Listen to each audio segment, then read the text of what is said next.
창세기 강의 124번째 시간으로 야곱의 축복 3번째 시간 말씀을 전하겠습니다.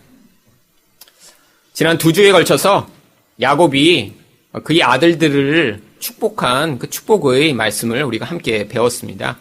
첫째 아들부터 넷째 아들까지 야곱이 축복을 했는데요. 지난 2번의 설교의 결론을 여러분들은 어떻게 기억을 하고 계신가요?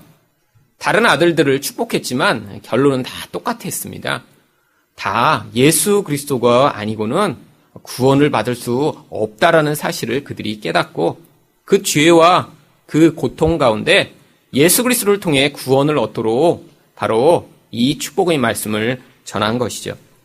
그런데 나머지 아들들에 대한 축복도 결론적으로는요, 다 똑같은 이야기입니다.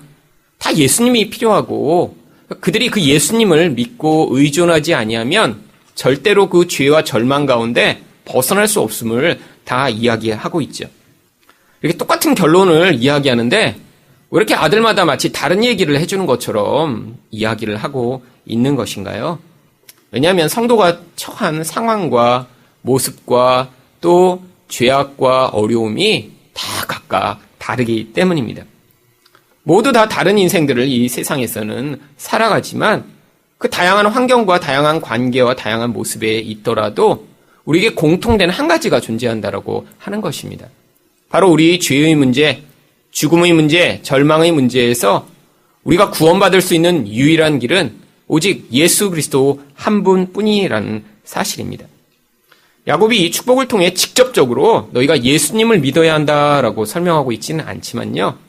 저희는 이제 이 성경을 창세기부터 계시록까지 온전하게 받았기 때문에 이 창세기에 기록된 이 말씀이 앞으로 어떤 의미로 어떻게 완성될지를 우리는 전체적인 그림을 이제 알게 되어서 바로 그 결론이 예수 그리스도로 이렇게 마무리된다라고 하는 그 구속사적인 이해를 이제 할 수 있게 된 것입니다. 그렇다면 오늘 또 나올 이 축복의 말씀들은 도대체 무엇을 예언하고 있는 것인가요? 첫 번째로 흑암은 구원을 위한 과정임을 예언했습니다. 오늘 야곱은 이제 스불론에 대한 예언을 시작합니다. 그런데 이 스불론은 순서대로라면 5번째 아들이어야 하는데요. 실제 야곱이 낳은 아들 가운데 6번째 아들이 스불론입니다. 그래서 창세기 30장 19절과 20절은 이 스불론이 어떻게 태어났는지 이렇게 기록합니다. 레아가 다시 임신하여 6째 아들을 야곱에게 낳은지라. 레아가 이르되 하나님이 내게 후한 선물을 주시도다. 내가 남편에게 6 아들을 낳았으니 이제는 그가 나와 함께 살리라 하고 그의 이름을 스불론이라 하였으며. 원래 순서대로라면 5번째 아들 축복해야 되는데 왜 야곱이 그 순서를 바꾸어 6번째 아들을 먼저 축복하는 것이죠? 이 스불론은 레아의 열망이 담긴 그런 아들입니다. 이 스불론이라는 이름의 뜻이요, 남편이 나와 함께 살았으면 좋겠다라고 하는, 함께 살다라고 하는 뜻을 가지고 있습니다. 그런데 이것만이 아니라요, 성경이 다른 곳에서도 보면 6번째 아들인 이 스불론을 먼저 기록한 경우가 많이 있습니다. 5번째는 원래 이사갈이라고 하는 아들이 있는데요, 이 순서를 바꾸어 이렇게 기록하고 있는 것이죠. 그런데 성경은 명확하게 왜 이 5번째와 6번째를 바꾸어 이렇게 설명하고 있는지 이유를 이야기하고 있지 않지만요, 성경의 몇몇 부분들을 참고해 보면 그 이유를 유추해 볼 수 있습니다. 첫 번째, 이렇게 생각해 볼 수 있는 가장 중요한 이유는 바로 이 스불론은 앞으로 이스라엘 민족 가운데 아주 큰 희생을 치르는 그런 지파가 될 것이기 때문에 그 희생을 기려서 이렇게 먼저 축복한 것이 아닌가 그렇게 유추할 수 있습니다. 이스라엘 지파들이 가나안 땅에 정착하고 땅을 받을 때 이 이스라엘의 그 땅 가운데 가장 북쪽에 2 지파가 땅을 받습니다. 바로 스불론과 납달리라고 하는 지파가요, 이 사사기에서 보면 가장 북쪽에 땅을 받죠. 그런데 이 북쪽이요, 어떤 약점을 가지고 있습니다. 어떤 약점이냐면 이 국경지대에 이 지파가 위치하면서요, 외부에서 쳐내려오는 적들의 공격과 또 이런 압제의 희생양이 될 그런 아주 약점을 가지고 있었던 것입니다. 그래서 오늘 본문에 이 스불론에 대해 야곱이 이렇게 예언하고 있는데요. 13절입니다. 스불론은 해변에 거주하리니 그곳은 배 매는 해변이라 그의 경계가 시돈까지리로다. 원래 이 스불론 지파가 정착한 곳을 정확히 지도로 보면 바로 바닷가에 이렇게 연한 그런 지역은 아닙니다. 성경에서 그런데 이렇게 바다라고 하면요, 배 있는 곳이라고 하면요, 가장 먼 곳, 이것을 의미합니다.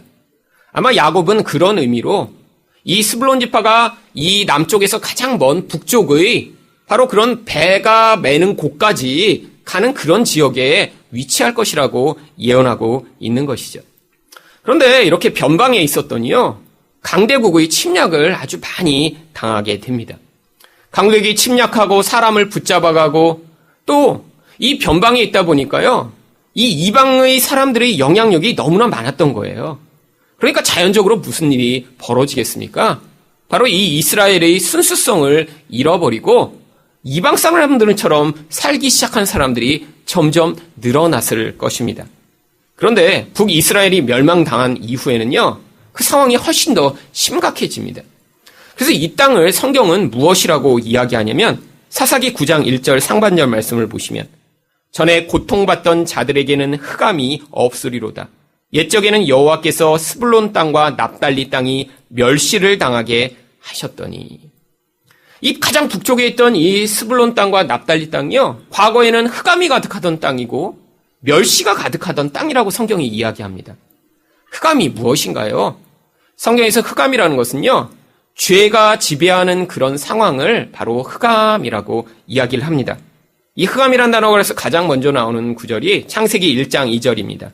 땅이 혼돈하고 공허하며 흑암이 깊음 위에 있고. 하나님의 생명에서 단절돼서요, 이렇게 깊은 고통과 깊은 아픔과 절망 가운데 있는 이 상황을 성경은 흑암이라고 이야기하는 것이죠. 북쪽에서 이렇게 이방 민족들의 그런 공격과 영향력 가운데 살아갔더니요, 바로 이런 흑암이 가득한 그런 상황들을 이 지파는 경험했던 것입니다. 그런데 왜 또 멸시까지 받았나요? 이스라엘 민족적으로요, 이렇게 순수성을 잃어버리고 이방인들과 비슷해져 버리니까요, 이 이스라엘 민족 사이에서도 그들은 아주 멸시를 받게 됩니다. 멸시라는 것이 성경에서는요, 힘을 잃어버리게 될 때 받게 되는 사람들의 그런 천한 대우를 이야기하거든요. 그래서 창세기 16장 4절을 보시면요, 이렇게 하갈이 자신의 아이를 임신하자 심지어는 여주인을 멸시하기 시작합니다. 아브라함이 하갈과 동침하였더니 하갈이 임신함에 그가 자신의 임신함을 알고 그의 여주인을 멸시한지라. 이처럼 이 스불론 지파는 아주 심한 멸시와 흑암 가운데 살던 자들이죠. 그런데 성경이요, 이들이 영원히 그런 멸시와 흑암 가운데 있지 아니할 것을 예언하고 있습니다. 이사야 9장 1절 하반절부터 2절까지 말씀을 보시면요, 후에는 해변길과 요단 저쪽 이방의 갈릴리를 영화롭게 하셨느니라. 흑암에 행하던 백성이 큰 빛을 보고 사망의 그늘진 땅에 거주하던 자에게 빛이 비치도다. 이전에 이렇게 흑암이 있었는데요, 이제 다시 영광이 찾아올 것이라는 거예요. 예전에는 굉장히 수치스럽게 살았는데요, 그들이 다시 이렇게 존경을 받게 될 그런 날이 임할 것이라는 것이죠. 그런데 어떻게 이런 일이 일어나게 되나요? 바로 이것은 예수 그리스도가 바로 스불론과 납달리 땅인 그 갈릴리 지역에 오심으로 말미암아 죄에 매여 있던 자들에게 그 죄에서 벗어날 수 있는 기회가 주어지고요, 그런 흑암에 가득하던 자들이 빛을 찾게 되는 일들이 일어날 것을 바로 이 이사야가 예언하고 있었던 것입니다.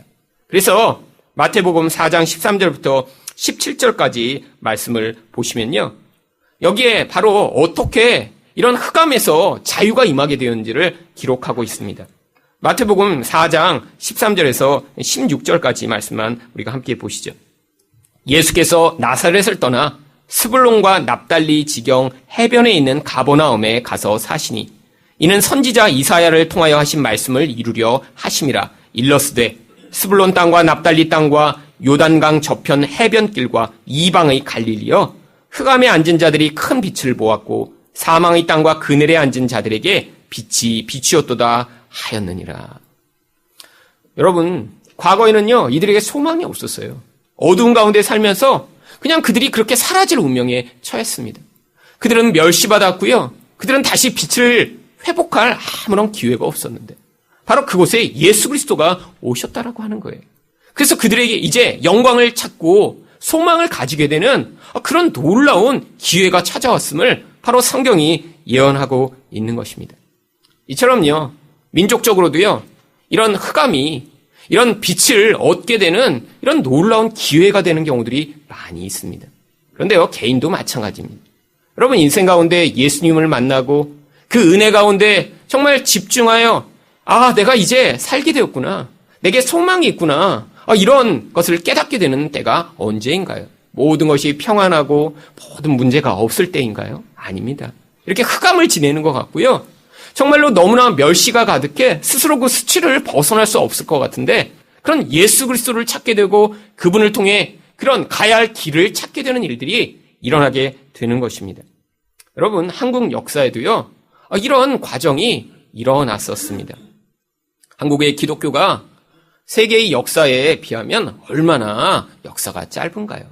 그런데 한국에는요, 이런 흑암과 같은 시기, 멸시를 받던 시기들이 있었습니다. 가장 대표적인 시기가 바로 일제강점기 시기죠. 그런데요, 그때 어떤 일이 일어났습니까? 한국에 바로 기독교가 전파되었습니다. 바로 이렇게 일본이 한국 땅을 먹어버리기 바로 전에요, 아펜젤러 언더우드 같은 선교사님, 그리고 수백 명의 선교사님들이 한국에 몰려들기 시작했고요. 그들로 말미암아 한국 땅에 이렇게 기독교가 전파되기 시작했죠. 그런데 그때 바로 일본이 한국을 먹어버린 것입니다. 한국에 소망이 없어졌어요. 한국에 더 이상 나아가야 할 길을 잃어버린 것이죠. 그러니까 한국의 지식인들과 깨어있는 사람들은요, 그 절망과 어둠의 시기를 벗어나고자 바로 이 기독교 신앙을 붙들게 되었던 것입니다. 바로 어둠을 이겨낼 빛을 이 기독교로부터 찾기 시작했던 것이죠. 그래서 한국에 그때부터 변화가 나타납니다. 가장 먼저 이 기독교로 말미암아 이렇게 나타났던 변화가요, 학교가 생기기 시작했던 것입니다. 그런데 이 학교가요, 그냥 사람들이 이렇게 교육을 못 받으니까 이렇게 그냥 가르치자라고 해서 시작된 게 아니라요, 하나님이요, 이 한국 백성들의 영적 부흥의 시기에 맞물려서 사람들이 마음 가운데 이 어둠에서 우리가 벗어날 수 있는 길이 교육이다라고 하는 마음을 불어넣기 시작하셨습니다. 그래서요, 평양 대부흥 운동이 있었던 1907년부터 갑자기 한국에서 이런 학교들이 막 우후죽순 생기기 시작했어요. 평양만 하더라도 1907년 이전에는 선교사님들이 세운 학교가 10여 개에 불과했습니다. 근데 1907년에 이렇게 평양 대부흥 운동이 일어나 영적 대각성이 일어나니까요, 갑자기 이곳저곳에서 학교들을 세우기 시작한 거예요. 그래서 1910년에는요, 평양에만 이런 기독교 학교가 100여 개가 넘게 세워지게 되었습니다. 그뿐 아닙니다. 이때부터 1910년까지 이렇게 한국에 세워진 학교가 796개나 됩니다.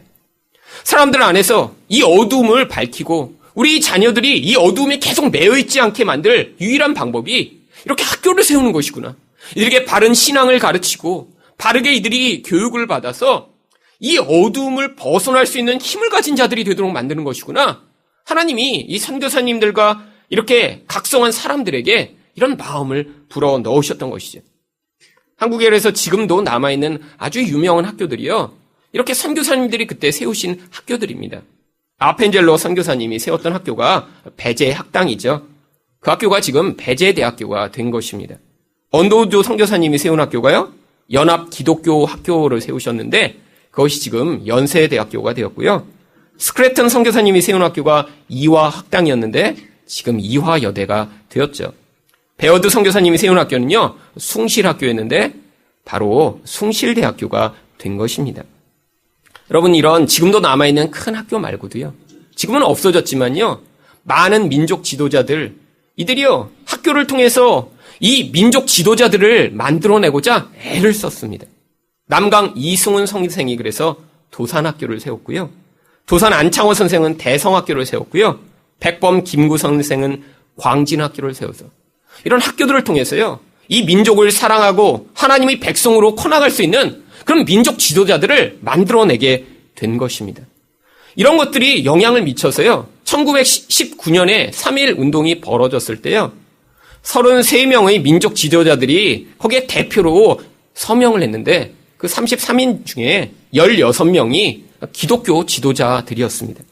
그뿐 아니라 우리가 독립운동을 했다라고 이름을 알고 있는 많은 분들이요. 대부분 다 기독교인들이었습니다. 아마 이름을 들으시면 지금도 다 이렇게 여러분들 떠오르실 거예요. 물론 학교 오래전에 다니셔서 이렇게 기억이 잘 안 나실지 모르지만요. 근데 이름을 들으면 이렇게 내가 아는 사람인데? 이런 분들이 다 바로 기독교 지도자들입니다. 아까 말씀드렸던 남강 이승훈, 도산 안창호, 백범 김구, 조만식, 서재필, 윤치호, 이상재, 유관순, 김교신, 윤동주, 유일한. 잘 모르셔도 윤동주는 아시죠?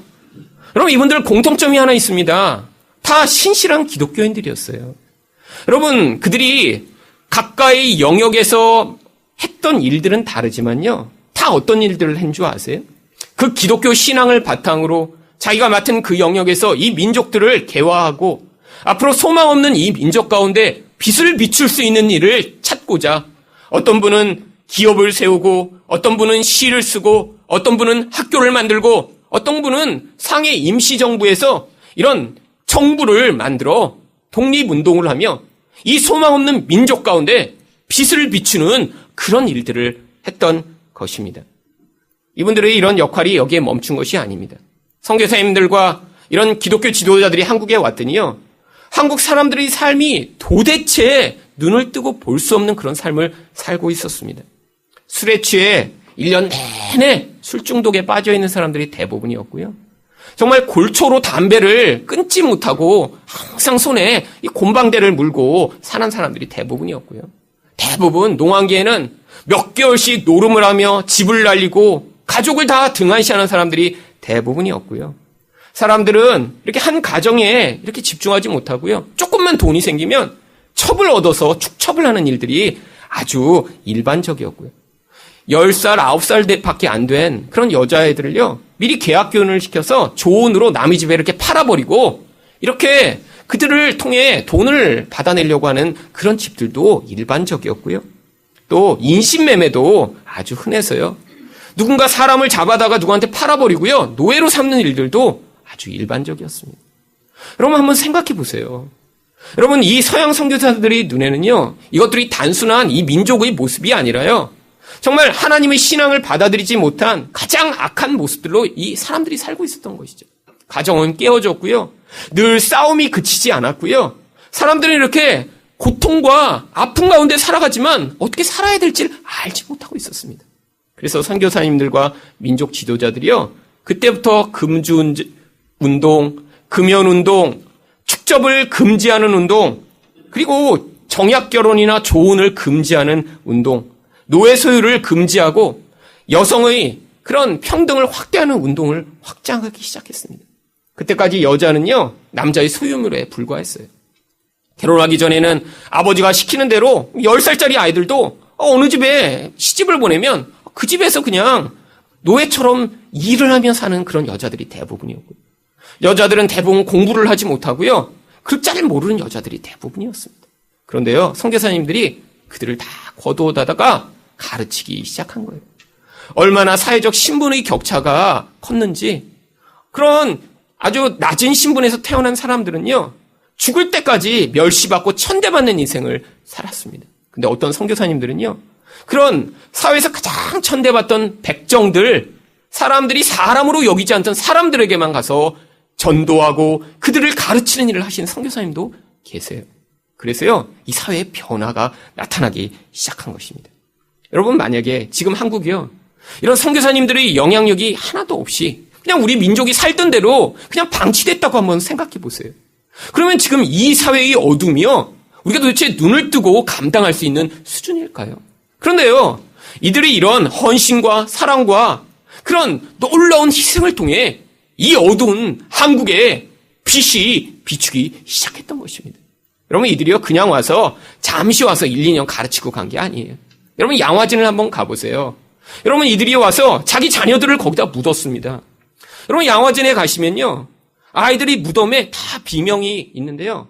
아이들이요, 어떤 아이들은 태어난 지 하루 만에 죽은 아이들도 있어요. 어떤 애는 6일을 살고 죽고요. 어떤 애는 2살이 돼서 죽고요.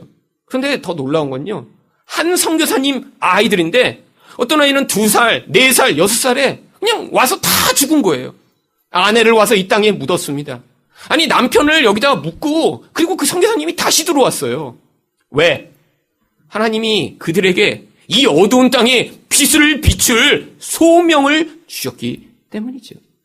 여러분, 그들을 통해 이 어두운 민족 가운데 빛이 들어오게 된 것입니다. 우리가 그 어두움에 매어지지 않고요, 이제 소망을 가진 사람들이 된 거예요. 자유롭게 하나님을 예배하는 사람들이 됐고요. 우리 인생을 이렇게 이제 낭비하고 포기하지 않으며 우리 또한 다른 사람을 살리고 어두운 가운데 빛을 비출 수 있는 그런 소명을 가진 사람들이 이 땅 가운데 나타나기 시작했던 것이죠. 여러분, 이 모든 일이 그냥 이루어진 것이 아닙니다. 이런 한국의 이 어두운 곳에 기독교가 빛으로 길을 냈기 때문에 지금 그 혜택들을 모든 사람들이 누리게 된 것입니다. 여러분, 그런데 이랬던 한국에 잠시 경제적으로 풍요가 찾아오면서 많은 사람들이요, 이 어두움에서 벗어났다고 생각했어요. 민주화가 조금 진행되면서요, 더 이상 이게 독재가 사라졌으니까 우리가 이제는 이런 풍요롭고 평안한 삶을 살게 되었구나 착각하기 시작했어요.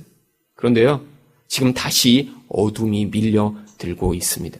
여러분, 세계의 역사는요, 반복됩니다. 지금 세계 역사 가운데 벌어지고 있는 이 모든 일들은요, 마치 2차 세계대전 전에 세계 역사 가운데 나타나던 그런 상황과 같은 거예요. 여러분, 2차 세계대전 전에 어떤 일이 있었나요? 각 민족마다 민족주의를 주창하기 시작했습니다. 우리가 살려면 우리 민족만 잘 살아야 돼. 우리 국가만 잘 살아야 돼. 그래서요, 히틀러가 그 민족주의를 주창하며 유대인들을 잡아 가두고 나중엔 죽이기까지 했는데요, 사람들이 그것에 동참하기 시작한 거예요. 맞아. 우리도 그렇게 살기 힘든데 어떻게 저런 놈들이랑 같이 살겠어? 저들은 다 잡아 죽이자. 이런 주장이요, 사람들에게 받아들여지기 시작했죠. 그러면서요, 점점 나라마다 군비 경쟁을 시작했습니다. 갈등이 시작되다가 그게 2차 세계대전이 된 거예요. 여러분, 근데 지금 똑같은 일이 벌어지고 있지 않나요?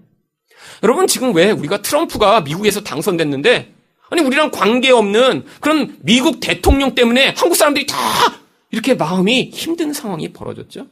이 트럼프라는 사람이 주창하고 있는 이야기가 바로 그 자민족 중심주의이기 때문이에요. 우리 민족을 위해 사람들을 다, 우리랑 관계없는 사람들, 이익이 되지 않는 사람을 다 내쫓자. 우리만 잘 사는 나라를 만들자. 그러기 위해서는 심지어는 미국에 들어와 있는 이 멕시코 사람, 이민자들도 다 내쫓자. 이걸 주창하던 사람이 당선이 된 거예요. 여러분, 근데 미국만 그런가요?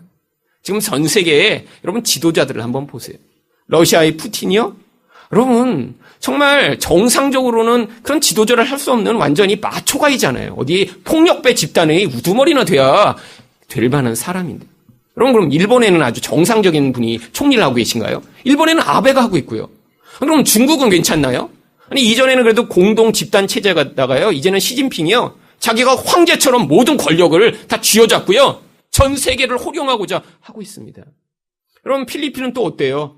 더 이상한 꼴통 같은 두테스테라는 사람이 나타나서 아무나 죽이고 아무나 정말 살해하는 일들을 이런 법과 관계없이 행하고 있죠. 여러분, 게다가 우리 북쪽에는 누가 계시죠? 김정은이라고 하는, 도대체 그런 미국 대통령이나 러시아 대통령도 상대할 수 없는 이상한 미친놈이 하나 지도자가 돼 있는데, 여러분, 이 모든 상황들이 뭘 보여주고 있나요? 지금 역사적 어둠의 시기가 다시 도래하고 있음을 보여주고 있습니다. 여러분, 그런데 이 한국에는 우리가 존경할 만하고 똑똑하고 지혜롭고 민족을 위하는 그런 지도자가 세워져서 그분이 이 나라를 다스리고 계신가요? 아니요. 지금 이런 풍전등화의 상황 가운데 있는데요, 도대체 신뢰할 만하지 못하고 도대체 이해할 수 없는 그런 지도자가 대통령이 돼서 모든 지금 한국 사람들을 불안과 두려움에 떨게 만들고 있는 상황이 아닌가요? 여러분, 바로 이 영적 어둠의 시기가 이 한국에 도래하고 있는 것입니다.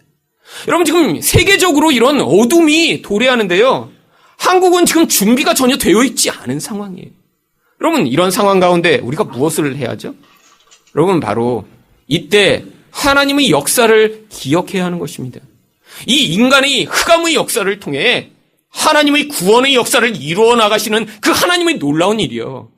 바로 일제에 이렇게 강점당해 소망을 잃어버린 이런 자들에게도 바로 그때 이 기독교의 놀라운 생명력으로 말미암아 거기서 빛을 비추시고 앞으로 살아가야 할 길을 주신 듯이요. 바로 지금 우리에게 이 어둠의 시기에 우리가 예수 그리스도로 말미암아 그 생명과 은혜를 받을 수 있는 길을 주시기를 우리가 기대하고 소망해야 하는 것입니다. 여러분, 사람이 우리에게 길을 줄 수 있나요?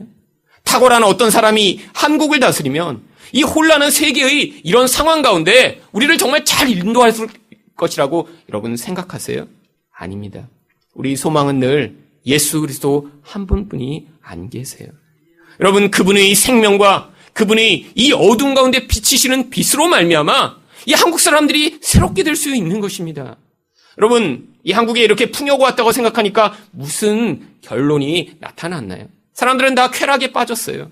심지어는요, 기독교인들조차 바로 이런 풍요를 추구하는 바알 우상을 마치 하나님으로 추구하며 바알과 하나님을 섬기던 이스라엘 백성들처럼 하나님만을 섬긴 것이 아니고요. 우리 풍요, 우리 쾌락을 위해 하나님을 이용하기 시작한 그런 혼합주의가 지난 20, 30년 동안 한국 기독교에 영향을 미쳤습니다. 여러분, 처음 복음이 들어왔을 때 이곳에 그렇게 예수 그리스도를 믿고 그렇게 살던 그 성도들이 하나님, 나를 조금 더 부자 되게 만들어주세요. 우리 아들 좋은 학교 보내주세요. 내가 몸이 아프니까 나를 건강하게 해주세요. 그런 기도만을 하며 살았던 것이라고 생각하시나요? 여러분, 그렇지 않습니다. 그들은요, 이 민족의 아픔을 품고 울었고요. 바로 자기를 희생하고 자기 재산을 내려놓으며 바로 다음 세대를 키워내고자 몸부림치는 인생을 살았어요. 이 어두운 세대 가운데 그들이 이 세대 가운데 빛을 비출 수 있는 일이 바로 그것이라고 생각했기 때문에 자기 전 재산을 학교를 세우고자 했던 그런 분들도 많이 있었습니다. 여러분, 우리가 지금 무엇을 고민하나요? 세계 역사에 이렇게 어둠이 들이닥치면 우리 집 아파트 값이 떨어지면 어떻게 하나? 그런 고민을 여러분 하고 계신가요? 아닙니다. 우리가 진짜 고민해야 될 것은요, 이 어두움이 바로 이 한국을 집어삼킬 뿐 아니라 바로 여기서 이 모든 민족과 심지어는 예수 믿는 사람들까지도 소망을 잃어버리게 만들고 정말 예수 그리스도를 향한 그 놀라운 은혜를 잊게 만들 것을 우리가 고민해야 하는 것입니다. 그리고 이 어두운 가운데 하나님 우리에게 다시 빛을 비추어 주사 이 흑암이 다시 예수 그리스도를 통해 그 구원을 우리가 온전히 받게 되는 놀라운 통로가 될 수 있도록 하나님 역사하여 달라고 그렇게 기도해야 하는 것입니다. 두 번째로 야곱은 아들들에 대해 어떤 예언을 했나요? 풍요를 위해서는 멍에를 매야 함을 예언했습니다. 야곱은 이제 스불론을 축복한 뒤에 다섯 번째 아들인 이사갈을 축복합니다. 창세기 30장 17절부터 18절까지는요. 이사갈이 어떻게 태어났는지 이렇게 이야기합니다. 하나님이 레아의 소원을 들으셨으므로 그가 임신하여 다섯째 아들을 야곱에게 낳은지라. 레아가 이르되 내가 내 시녀를 내 남편에게 주었으므로 하나님이 내게 그 값을 주셨다 하고 그의 이름을 이사갈이라 하였으며. 이사갈이라고 하는 이름은 보상이라고 하는 뜻입니다. 근데 왜 이렇게 보상이라고 아들 이름을 지었을까요? 원래 레아가 자기 큰아들 루벤이 가져온 이 합한채라고 하는 이런 최엄제를 가지고 있었는데 아이를 낳지 못하던 라헬이 그것을 달라고 하자 남편을 하룻밤 이렇게 자기가 잘 수 있는 권한을 얻게 됩니다.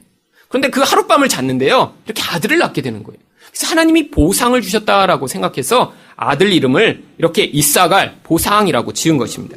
그 이야기가 창세기 30장 14절과 16절에 나옵니다. 밀 거둘 때 루벤이 나가서 들에서 합한채를 얻어 그의 어머니 레아에게 드렸더니 라헬이 레아에게 이르되 언니의 아들이 합한채를 청구하노라. 저물 때에 야곱이 들에서 돌아오매 레아가 나와서 그를 영접하며 이르되 내게로 들어오라. 내가 내 아들이 합한채로 당신을 샀노라. 그 밤에 야곱이 그와 동침하였더라. 여러분, 이 레아도 야곱의 아내입니다. 그런데 자기 남편을 이렇게 빼앗겨서 아니 아내가 이렇게 남편과 동침할 수 있는 권한도 없이 살고 있다는 건 얼마나 비참한 일인가요? 그런데 하나님이요, 이 한 번의 기회를 통해 이렇게 아들을 낳게 하심으로 정말 하나님이 내게 이렇게 보상을 주셨구나라는 그 감동에서 아들 이름을 이렇게 지은 것입니다. 이 이사갈에 대해서 그런데 14절에 보시면 야곱이 이렇게 예언을 합니다. 이사갈은 양의 우리 사이에 꿇어앉은 건장한 나귀로다.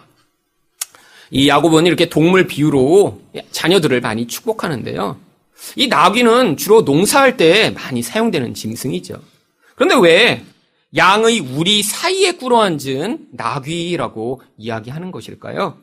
이 이사갈이 앞으로 얻게 될 땅이 바로 갈멜과 길보아라고 하는 그 커다란 두 산 사이에 있는 바로 그 골짜기의 평야지대를 이 이사갈이 얻게 될 것이기 때문입니다.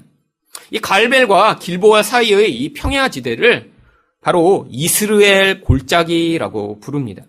근데 이 이스라엘이라고 하는 뜻이요, 하나님이 씨를 뿌리다라고 하는 뜻을 가지고 있습니다. 그 골짜기가 얼마나 이렇게 풍성하고 비옥하냐면 거기 이렇게 하나님이 막 씨를 뿌려서 곡식을 막 만들어내는 것처럼 그 골짜기가 풍성하다고 이렇게 이름을 붙인 거예요. 그래서 호세아 2장 22절을 보면 이 땅이 얼마나 풍성한지 이렇게 설명하고 있습니다. 땅은 곡식과 포도주와 기름에 응답하고 또 이것들은 이스라엘에 응답하리라. 땅이요, 곡식과 포도주와 막 기름을 막 생산해낸다는 거예요. 근데 바로 그게 이스라엘 골짜기의 모습이라고 하는 것입니다. 정말로 이렇게 이제 성지순례를 가시면요, 이 갈멜산이라고 하는 곳 바로 옆에 이 이스라엘 골짜기가 있습니다. 그래서 거기를 가면요, 아주 넓은 곳에 정말 사람들이 밀농사나 농사를 짓는 것을 보실 수가 있어요. 그래서 이 15절 상반절에 그 이스라엘 골짜기가 얼마나 풍요로운지 이렇게 묘사를 합니다. 그는 쉴 곳을 보고 좋게 여기며 토지를 보고 아름답게 여기고. 바로 이 이사갈이요, 그 토지를 보니까 너무 좋아 보인 거예요. 야, 여기 토지 너무 좋다. 야, 저걸 내가 가졌으면 좋겠다. 여러분, 그런데 뭔가 좋은 것을 얻으려면 항상 무엇이 필요한가요? 대가가 필요합니다. 그 대가가 바로 뭐라고 표현되어 있냐면 15절 하반절에 이렇게 나옵니다. 어깨를 내려 짐을 메고 압제 아래에서 섬기리로다. 아니, 뭔가 너무 좋아 보여요. 야, 저기 있는 거 내가 가졌으면 좋겠다. 그런데 지금 이 이사갈을 나귀로 묘사하고 있잖아요. 근데 그게 그냥 주어지지 않는다는 거예요. 아니, 내가 이렇게 있다가 저걸 얻으려면요, 지금 내가 무릎을 굽힌 다음에 등에다가 짐을 이렇게 올려놓고요, 그 다음에 다른 사람이 압제 가운데 그를 섬기는 일을 해야지만 그 풍요로운 것을 얻게 된다라고 하는 것입니다. 아니, 이게 정말 축복인가요? 여러분, 이것도 바로 구원의 과정임을 이야기하고 있는 것이죠. 여러분, 이 바로 이스라엘 골짜기, 이 땅이 이렇게 풍요롭다고 했는데요, 모든 좋은 것은 항상 무엇이 있습니까? 경쟁이 있습니다. 여러분, 이 이스라엘 골짜기가 바로 무깃도라고 하는 곳입니다. 그래서 이스라엘 골짜기를 다른 표현으로는요, 무깃도 평야라고 불리는 곳이에요. 근데 이 무깃도가 구약 성경에 자주 나오는데요, 이 무깃도가 이렇게 평야롭다, 아주 좋다라는 것으로 나오지 않고요, 이 무깃도가 나왔을 때는 또 항상 그 땅에 전쟁이 얼마나 많은지를 설명하고자 이 무깃도를 자꾸 이야기합니다. 바로 이스라엘 그 북쪽으로 가면 넓은 땅이에요. 그러니까 거기서 전쟁하기가 좋은 거예요. 그러니까 늘 대군이 와서 거기서 싸움을 합니다. 그래서 열왕기하 23장 29절에 보시면요, 거기서 어떤 싸움이 있었는지 이렇게 이야기합니다. 요시야 당시에 애굽의 왕 바로 느고가 아수르 왕을 치고 대하여 유브라데 강으로 올라감으로 요시야 왕이 맞서 나갔더니 애굽 왕이 요시야를 무깃도에서 만났을 때 죽인지라. 여기 이 요시야는 아마 아수르 편에 섰던 것 같아요. 그런데 이 애굽 왕이요, 이 지역을 통과해서 북쪽까지 가려고 하니까요, 여기 평야지대가 싸우기 좋으니까 이 요시야가 거기 가서 이 애굽 왕을 막았다가요, 자기가 되려 죽고 맙니다. 이 고래 싸움에 이 새우등 터져버린 거죠. 여러분, 이 무깃도가요, 이렇게 좋은 땅이니까 싸움이 그치지 않고 그 싸움을 계속 감당하다가요, 고통을 당하게 된다는 거예요. 여러분, 그런데요, 과거에만 무깃도가 있었던 것이 아닙니다. 바로 성경에는요, 앞으로도 이런 무서운 영적 싸움이 이 무깃도에서 벌어질 것을 예언을 하고 있어요. 요한계시록 16장 16절 말씀입니다.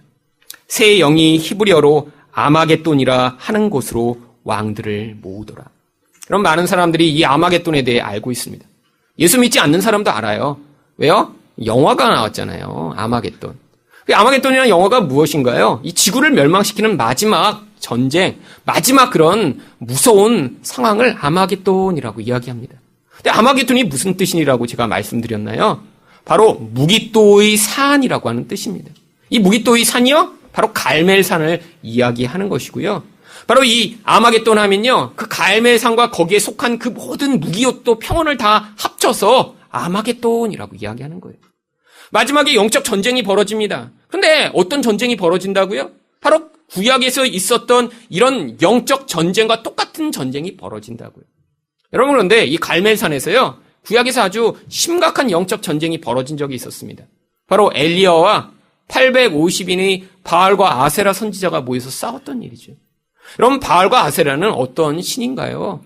바로 인간에게 풍요를 가져다 준다고 거짓말을 하는 신이에요. 세상에 비를 내려서 사람들을 더욱 많은 쾌락을 누리게 만들고 더 많은 풍요를 누리게 해주겠다라고 하는 것이 바로 바알과 아세라입니다. 근데 이들이 이스라엘 백성들을 다 속였던 거예요. 야, 이 바알과 아세라를 섬기면 여호와가 주지 않는 이런 부자 되게 만들어 주실 거야. 여호와가 주지 않는 더 많은 쾌락을 줄 거야. 그래서 사람들이 다 그를 섬겼는데요. 하나님이 바로 이 엘리야를 통해 이 거짓된 풍요의 신과 싸움을 하신 것입니다. 어떤 결론이 일어났죠? 바로 엘리야의 기도에 하나님이 응답하시면서 이 거짓 선지자 850인이요, 그 갈멜산은 그 시내에서 다 목이 잘려 죽임을 당하게 됩니다. 여러분, 바로 이 전쟁이 이 마지막 시대인 지금도 똑같이 벌어지고 있다는 거예요. 어떤 전쟁이요? 바로 기독교 안에 들어와 사람들에게, 야, 부자 되는 게 하나님의 뜻이야. 더 많은 돈을 벌기 위해 너가 기도 열심히 하면 하나님이 더 많이 너를 축복해 주실 거야. 너를 더 건강하게 만들어 줄 거고 너가 문제가 없게 만들어 줄 거야 라고 하는 이 거짓 선지자들이 드글드글한 이 시대의 이 싸움이요. 여러분, 하나님은요, 우리에게 이런 눈에 보이는 힘을 더 많이 주셔서 우리를 풍요하게 하시는 분이 아니십니다. 진짜 풍요인 영적 풍요, 예수 그리스도로 말미암는 풍요, 그것이 진짜임을 믿는 믿음의 사람을 만들어내시는 것이 하나님의 목적이며 싸움인 거예요. 여러분, 지금도 이 아마겟돈 전쟁이 과거 무깃도 평원에서 벌어졌던 전쟁처럼 벌어지고 있는 것입니다. 왜요? 여러분, 우리 안에도 이 탐욕이 끊임없이 영향을 미치거든요. 여러분, 세상에 사시다 보면 끊임없이 내가 이렇게 돈이 이렇게 많이 없어서 내가 이것도 못하고 저것도 못하고 이것도 못 가지는 것 너무 힘들다, 어렵다, 조금만 돈이 더 있으면 좋겠다라는 그런 생각이 드시지 않나요? 여러분, 매일같이 우리 돈 때문에 힘들어하고 고민하죠. 여러분, 주변에서 이렇게 돈을 펑펑 쓰는 것처럼 보이는 사람이 보이면요, 그게 부럽고요. 나도 내 부모님이 조금만 금수저면 이렇게 내 인생이 이렇게 힘들고 피곤하지 않을 텐데, 이런 생각을 할 때가 얼마나 많이 있나요? 여러분, 근데 인생의 진짜 문제가 돈인가요? 돈이 정말 많으면 이 땅에서 걱정과 근심 없이 안심하고 평안하게 늘 살 수 있나요? 아니라는 거예요. 여러분, 우리 진짜 행복은 돈이 얼마나 많으냐에 달려있는 것이 아니라요, 바로 우리 죄가 해결되고 우리가 이 죽음에서 구원을 받아 그 두려움에서 벗어날 때 우리 안에 참된 행복이 찾아오는데, 이 세상의 거짓은요, 우리를 끊임없는 이 풍요의 거짓으로 우리를 속이고 있는 것입니다. 그래서 바울 사도가 뭐라고 이야기했나요? 디모데전서 6장 9절입니다. 부하려 하는 자들은 시험과 올무와 여러 가지 어리석고 해로운 욕심에 떨어지나니 곧 사람으로 파멸과 멸망에 빠지게 하는 것이라. 여러분, 이게 바로 올무이고요, 이게 바로 압제인 것입니다. 여러분, 세상에서 각 사람마다 하나님이 주신 능력과 기질과 힘이 다 틀려요. 하나님이 그 상황을 통해 자족하는 법을 배우게 하시며 하나님의 공급을 믿게 하시며 하나님의 보호를 신뢰하게 하면서 하나님이 내게 가장 소중한 분이십니다. 세상에서 내가 연약할지라도, 내가 원하는 만큼의 풍요가 없을지라도 하나님, 내가 하나님을 신뢰하며 살기를 원합니다라는 그런 담대함으로 살아가야 하는데, 이 믿음을 잃어버리면요, 우리는 끊임없이 유혹받고요, 끊임없이 낙심하게 되는 것입니다. 이게 바로 세상에 당하는 노예 상태에 빠지는 거예요. 여러분 마음은 정말 예수님 때문에 만족하고 계신가요? 아니면 끊임없이 누군가 비교하며, 내 친구는 이렇게 살고 있는데 왜 나는 이거밖에 안 되지? 내 친구는 이런 지위에 올라갔는데 왜 나는 아직도 이거밖에 안 되지?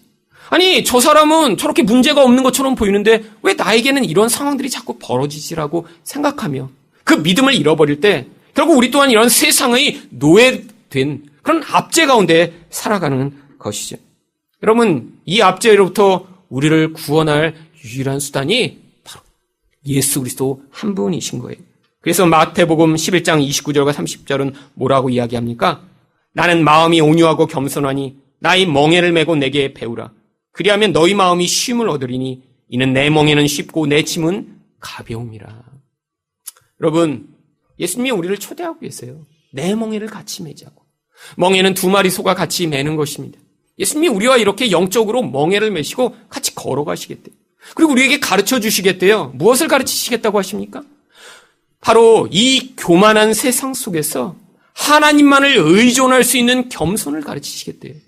돈이 하나님 노릇하고 있는 이 세상 속에서 내가 그런 힘을 갖고 있지 못하지만 우리 하나님이 나의 유일한 의존이 대상이심을 가르치시는 그런 겸손을 가르치시겠대요. 그분 아예 또 뭘 가르치시겠다고 하십니까? 온유를 가르치시겠대요. 내 뜻, 내 생각을 따라 살고 싶은 우리를 하나님의 뜻에 순종하는 자가 되게 만드셔서 바로 그 자리에 갈 때 우리가 어떻게 된다고요? 우리가 쉼을 얻게 된다라고 성경이 이야기하는 것입니다. 바로 이 이사갈 지파는 이렇게 세상의 풍요를 쫓아가다 멍에를 맨 것과 같은 고통을 겪었지만 하나님이 바로 그에게 이런 예수 그리스도의 멍에를 통해 어떻게 쉼을 얻는지를 가르치시는 모형인 것입니다. 마지막으로 야곱은 아들들에 대해 어떤 예언을 했나요? 약한 자로 말미암아 구원이 임할 것을 예언했습니다. 이 단 지파가 어떻게 시작되었는지 창세기 30장 3절에서 6절까지 말씀을 보겠습니다. 라헬이 이르되 내 여종 비라에게로 들어가라. 그가 아들을 낳아 내 무릎에 두리니 그러면 나도 그로 말미암아 자식을 얻겠노라 하고 그의 시녀 비라를 남편에게 아내로 주매 야곱이 그에게로 들어갔더니 비라가 임신하여 야곱에게 아들을 낳은지라. 라헬이 이르되 하나님이 내 억울함을 푸시려고 내 호소를 들으사 내게 아들을 주셨다 하고 이로 말미암아 그의 이름을 단이라 하였으며. 이 단이라고 하는 단어는 판단하다, 보호하다라고 하는 뜻을 가지고 있습니다. 그래서 16절에 보시면요, 이 단이 어떻게 예언을 받는지 단은 이스라엘의 한 지파같이 그의 백성을 심판한다라고 이야기합니다. 이 심판하다라는 단어 안에 누군가를 이렇게 정죄하고 판단하는 것 말고도요, 그를 보호하고 지키다라고 하는 뜻도 동시에 가지고 있는 것입니다. 그래서 이 단이라는 단어에서 나중에 바로 사사라고 하는 단어가 같은 의미로 나옵니다. 사사가 어떤 역할을 했죠? 사람들을 지키고 적으로부터 구원하고 그들을 심판하는 그런 모든 마치 왕의 역할을 대행하던 자죠. 그런데 이 단이라는 지파는요, 어떤 일을 할지 17절에 이렇게 예언됩니다. 단은 길섭의 뱀이요 새끼의 독사로다. 말굽을 물어서 그 탄자를 뒤로 떨어지게 하리로다. 여러분, 이 구절을 보고 많은 사람들이 이 단지파가 이 뱀이라고 묘사돼서 나중에 나쁜 일을 하나 보다라고 생각을 하는 경우가 있는데요. 성경에서 물론 독사는 아주 뉘앙스가 나쁩니다. 항상 적 그리스도적인 존재를 상징하고요. 하나님 백성을 위협하는 악한 세력을 상징하죠. 그런데요, 이 독사가 그렇다고 항상 나쁜 일만 하는 것은 아니죠. 어떤 때는 성경에서요, 이 독사를 통해 어떤 의미를 전달하기 위해 이런 짐승의 비유를 사용할 때가 있습니다. 바로 여기가 그런데요. 이 독사가 바로 아주 은밀하게 숨어 있다가 적에게 치명상을 입히는 그런 존재를 묘사하기 위해 일부러 독사라고 하는 표현을 쓴 거예요. 여러분, 이렇게 말을 타는 자, 어떤 자가 주로 말을 타죠? 바로 군대에 이런 군인들이 말을 타겠죠. 근데 말을 타고 막 달려오는데 왜 오겠습니까? 이스라엘을 지금 정벌하기 위해서 말 탄 자가 달려오는 거예요.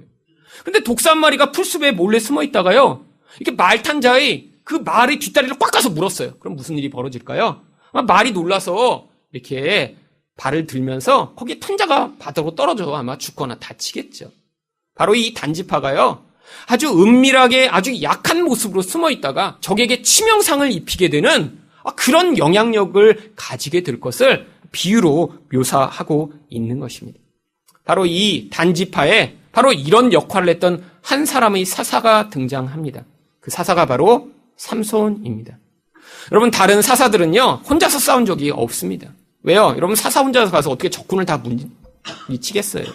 한 사람이 아무리 강해도요, 한 사람이 10명과 싸우겠어요? 100명과 싸우겠어요? 그래서 다 군대를 이끄는 그런 일을 했습니다. 근데 이 삼손이 유명한 이유가 뭐죠?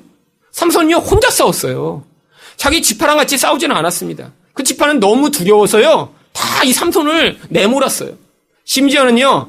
이렇게 블레셋 사람들을 이렇게 증거를 하고 산속에 가서 숨어 있는데요. 이스라엘 지파들이 이 삼손을 잡아다가 블레셋 군대에게 갖다 줍니다. 왜요? 자기들이 괴롭힘을 당할까 봐 무서워서요. 그 이야기가 바로 사사기 15장 14절부터 16절이 나옵니다. 그런데 이렇게 잡아다가 둘 때 삼손이 거기 가만히 있었나요? 아니에요. 14절을 보시면 삼손이 레히의 이름에 블레셋 사람들이 그에게로 마주 나가며 소리 지를 때 여호와의 영이 삼손에게 갑자기 임하심에 그의 팔 위의 밧줄이 불탄 삼과 같이 그의 결박되었던 손에서 떨어진지라. 삼손이 나귀의 새 턱뼈를 보고 손을 내밀어 집어들고 그것으로 1000명을 죽이고 이르되 나귀의 턱뼈로 한 더미 두 더미를 쌓았음이며 나귀의 턱뼈로 내가 1000명을 죽였도다. 이 시대에 기관총이라도 이렇게 있었으면 1000명과 이렇게 1대1000으로 싸운다라고 하겠죠. 보통 이렇게 자기가 과거에 이렇게 무용담이 있다고 얘기하는 사람이 뭡니까? 1대17로 싸웠다 이렇게 이제 거짓말을 하잖아요. 근데 어떻게 1000명과 싸워 이길 수 있죠? 그리고 그것도요, 무기를 가진 게 아니라요, 그냥 길거리에 다니는 그냥 턱뼈, 나귀 턱뼈 가지고 싸웠어요. 다른 사람들은 이 삼손을 죽이기 위해 무엇을 가지고 왔을까요? 칼과 창과 활을 가지고 왔겠죠. 아니, 그런데요, 얼마나 날쌔게 돌아다니면서 그 턱뼈를 쳐댔는지요, 1000명이 다 나가떨어져 죽어버립니다. 여러분, 이게 바로 이 야곱이 이었던 독사 한 마리가 적군을 완전히 초토화시키는 이런 일이 벌어진 거죠. 하나님이요, 이 삼손을 통해요, 어떤 그림을 보여주신 거예요. 도대체 이 한 사람이, 이렇게 묶여있던 한 사람이 이 이스라엘을 구원할 거라고 아무도 기대하지 않았는데 이 한 사람으로 말미암아 구원이 벌어지게 될 것을 모형으로 보여주신 거예요. 물론 이 삼손은요, 워낙 여자를 많이 밝혔기 때문에 사람들이 이 삼손을 굉장히 부정적으로 많이 생각합니다. 맞습니다. 성경은요, 똑같은 한 사람을 어떤 때는 이런 죄인인 인간을 모형하면서 또 한편으로는요, 그를 통해 예수 그리스도를 동시에 모형하실 수 있는 거예요.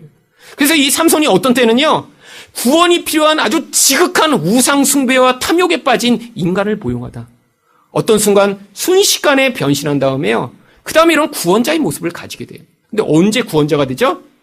여호와의 영이 임하셨을 때요. 그런데요, 이런 구원을 이렇게 베풀었는데 야곱이 이게 뭔가 미심쩍었나 봐요. 그래서 18절에 이렇게 예언을 합니다.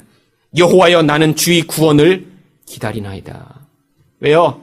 여러분, 삼손을 보시면 알겠지만 이렇게 구원을 베풀고 나서 무슨 일을 합니까? 또다시 이 드릴라를 찾아가서 그 드릴라와 이렇게 사랑에 빠졌다가 거기서 눈이 뽑히는 비참한 결국을 당합니다. 여러분, 빛이 어둠에 삼켜버린 거예요. 여러분, 삼손이라는 이름의 뜻이요, 태양이라는 뜻이에요. 근데 드릴라는요, 어두움이라는 뜻입니다. 어두움이요, 이 태양을 먹어버리고요, 그 빛을 내는 눈을 뽑아버린 거예요. 그런데요, 하나님이 다시 이런 비참하게 변해버린 태양에 임하시기 시작합니다. 이게 바로 사사기 16장 29절과 30절에 나와요.